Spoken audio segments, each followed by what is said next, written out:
Hi guys, it's ASBYT and welcome back to a brand new video, and today's video is very exciting because I have here two packages both relating to the brand new iPhone 11, 11 Pro and 11 Pro Max that are going to be launched by Apple next week. Every year, case manufacturers actually get the exact iPhone models in order to create their cases. So in here, not only do we have a wide range of different cases, but we'll also get a glimpse of exactly what the iPhone 11, 11 Pro and 11 Pro Max are gonna look like. Dimensions, design, and features. So without further ado, let's do the unboxing of the iPhone 11 models.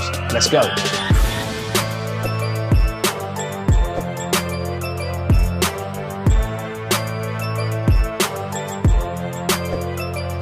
Now, first of all, I am a bit sick today, so I apologise up front if I sound a little bit like a gremlin.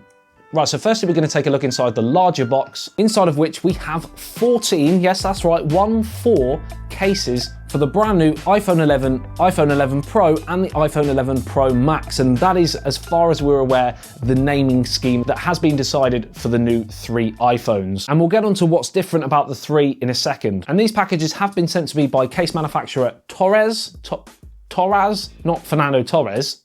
And as you can see, we've got a wide range of different designs. We've got matte black, we've got clear silicon, we've got some metallic ones, we've got some hard ones, soft ones, loads of choice. And I will leave a link to these in the video description below if you are going to go out and buy the new iPhone as of next week, when you can pre-order it and you need some cases to go alongside it. One of my personal favorites is this one that's labeled navy blue, because it kind of has a bit of a space gray vibe to it as well. I know I'm colorblind, but it's kind of a bluey space gray and it's got that matte appeal as well. I like it. So inside the smaller box, we have these 3 models. We have on the box, it says 5.8 inches, 6.1 inches, and 6.5 inches. And these dimensions match what we saw last year with the 3 different models. Last year, of course, the 10R, the 10S, and the 10S Max. Naming scheme is going to be different this year, as we've already mentioned, but the rest of it is going to be pretty similar. So the 5.8 model is going to be the iPhone 11 Pro. The 6.1 inch model is going to be the iPhone 11 Standard, and the 6.5 inch model is going to be the iPhone 11 Pro Max. So I did a video a few days ago regarding the iPhone clones, and it was fairly accurate, but the rear camera, as predicted from late renders, is going to be different to those clones. Yes, it's going to be square in design, but as I predicted, outside of the actual camera lenses, the base colouring in that square is going to match the iPhone colouring, which is a big must, I think. And a lot of people were a bit like, why is this big black square on the back of my gold or silver iPhone? You're not going to have to worry there. It is going to blend in much better. It's still going to divide opinion whether you do indeed like the square arrangement and the slightly raised camera part as well. But I personally think it looks a lot better with that section kind of mirroring the main body of the phone. 2 key differences between the standard iPhone 11 and the other 2 models is the fact that it will have a 6.1 inch LCD display, whereas the Pro and the Pro Max will have an AMOLED display, 5.8 and 6.5 Pro and Pro Max respectively. That's the first key difference. The second key difference is going to be on the rear, and that is the camera arrangement. Yes, all 3 are going to have that square portion, but the standard iPhone 11 will only have the 2 lenses, primary and telephoto, whereas the Pro and Pro Max are going to have 3 lenses,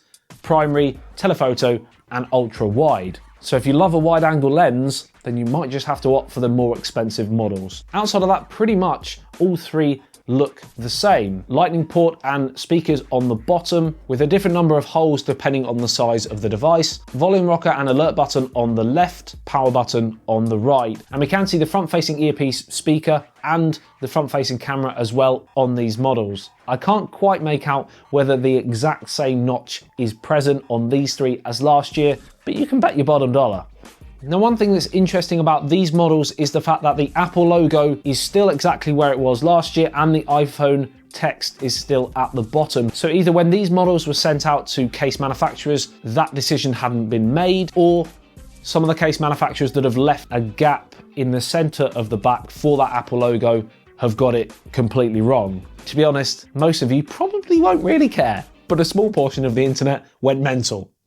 Also, on these 3 models, we have 3 different colors, and we believe that these are the main 3 that are going to ship as of pre-ordered next week: gold, silver, and jet black. There's rumors about some of the iPhones having a matte finish. All of these three models are glossy, but again, that might just be because it's a model. Now, iPhones divide opinion every single year. They are incredibly popular, but on the other hand, they do have a fair few haters. Let me know in the comments if you are one of the lovers and you're really excited for next week's launch, or whether you're one of these people that wouldn't touch an iPhone if it jumped up and said, "Touch me."